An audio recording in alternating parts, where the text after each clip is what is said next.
Hey, I'm Andy Chanley from 88.5 The SoCal Sound, and this is a SoCal Sound session in the heart of Hollywood and no vacancy with Arlo Parks. Hi. Hello. It's good to meet you. Yeah, thanks for having me. I'm just going to tell you, set you at ease from the beginning here.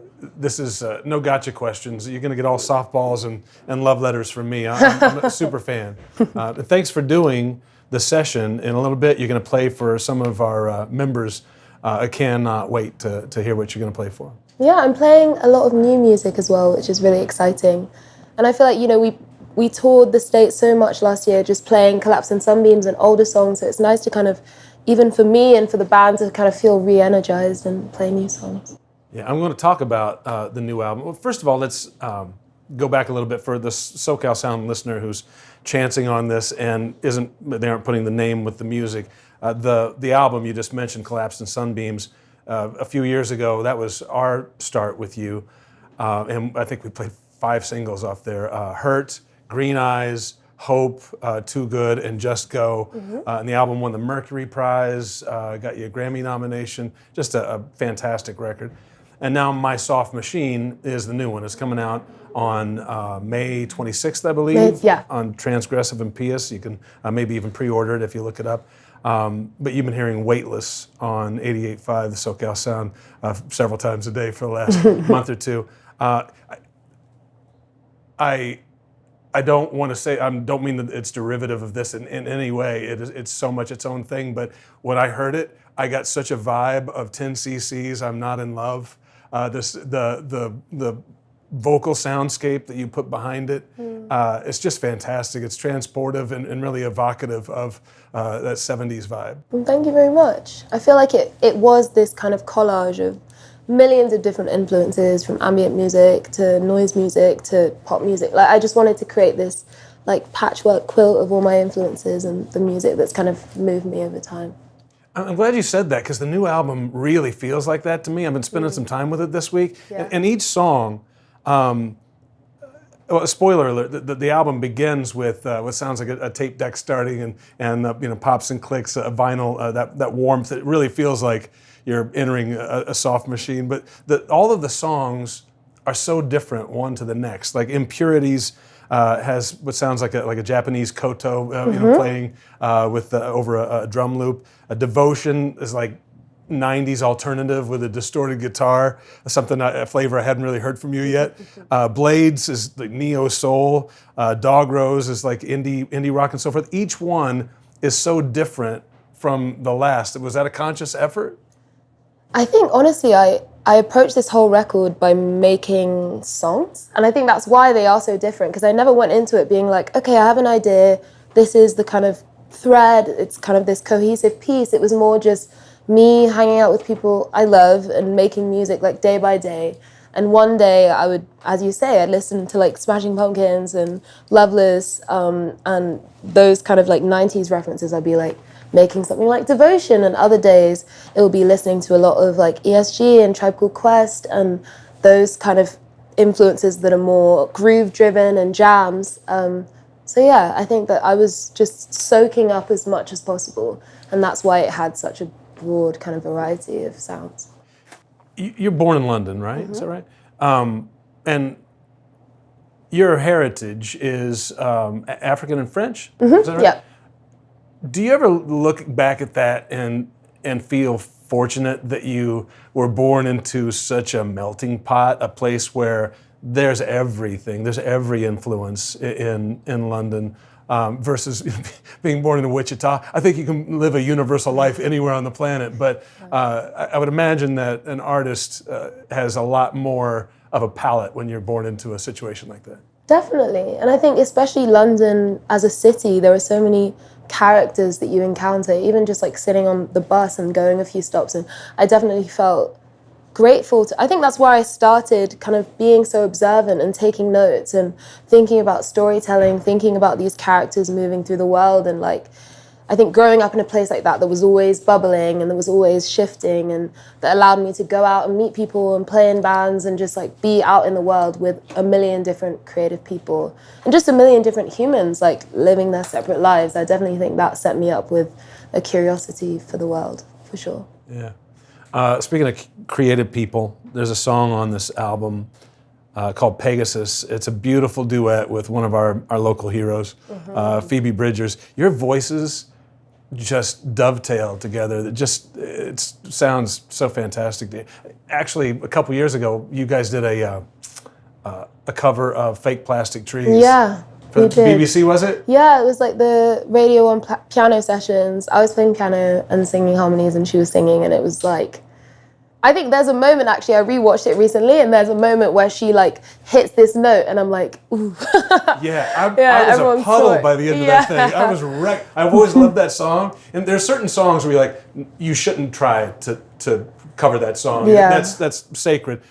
You guys just took it apart and put it back together. It was so beautiful. Yeah, especially Radiohead being one of my favorite bands. I was definitely like tentative to try and even come near that, but I feel like she is so singular, and it just kind of became this like really soft thing in a way. And that's the first time that we sung together, and I remember Was it really? from that. Yeah, it was the first time. The first time we ever sung together. That's ridiculous. Yeah, because at the end of it, you look at each other. It's kind of a side eye. And it's like, we killed it.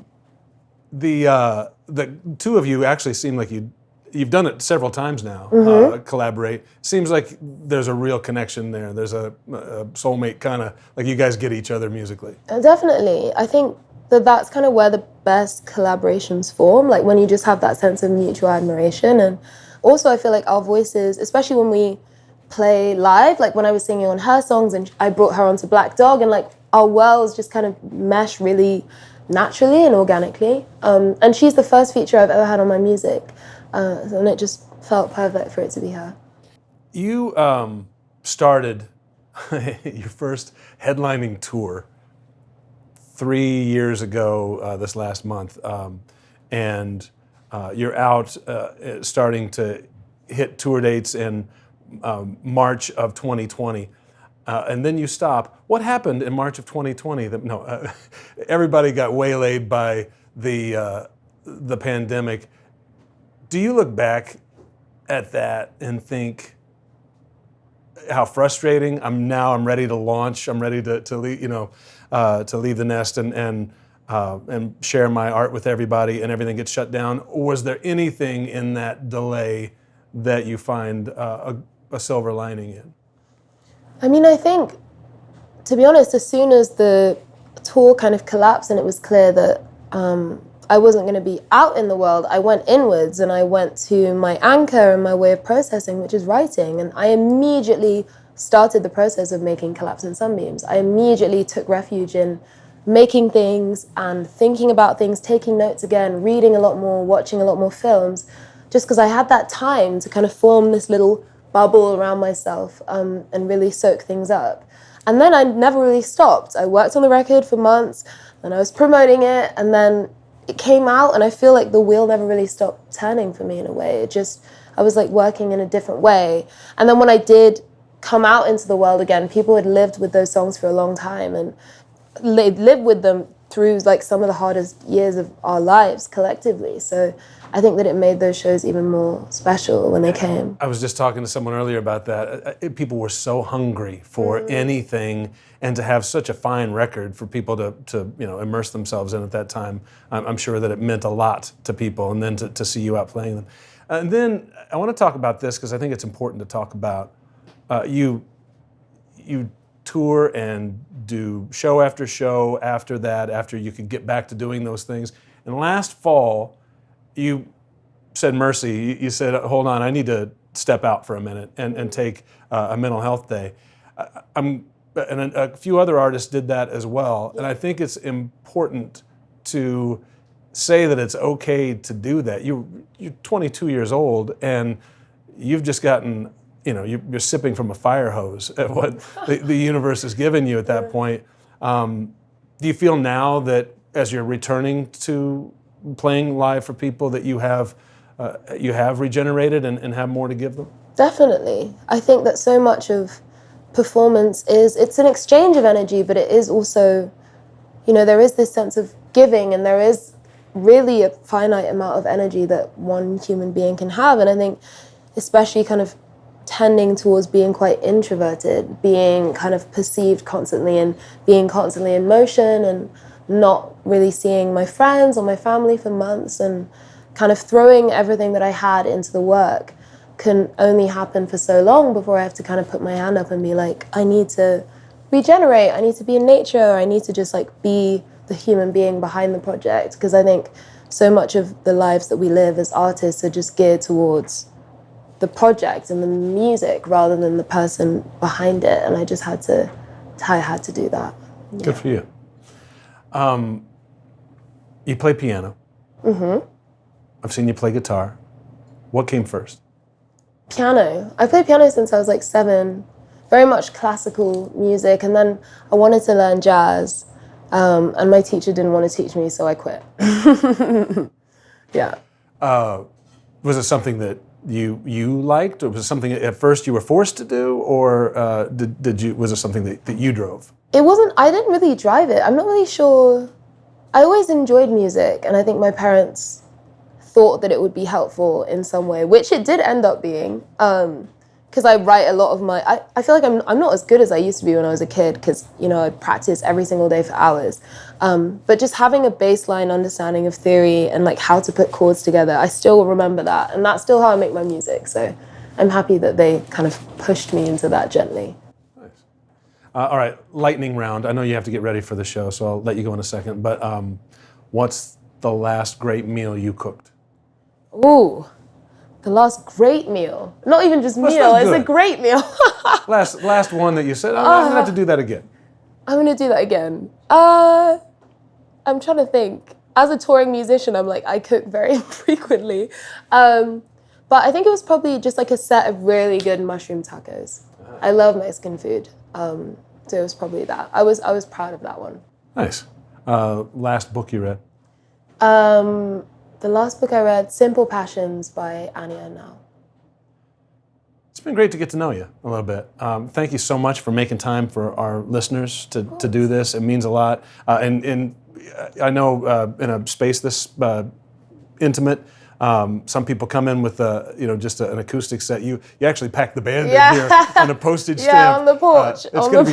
You're in for a treat here in just a minute. Thank you so much for doing it. The record comes out in May. It's called My Soft Machine, comes out on May 26th. I've heard it. You're going to like it. Go buy it. And continue to listen to Arlo's music on our radio station, 88.5, the SoCal Sound. Arlo Parks, nice to meet you. Nice to meet you too. Thank you. I'm Andy Chanley from 88.5, the SoCal Sound.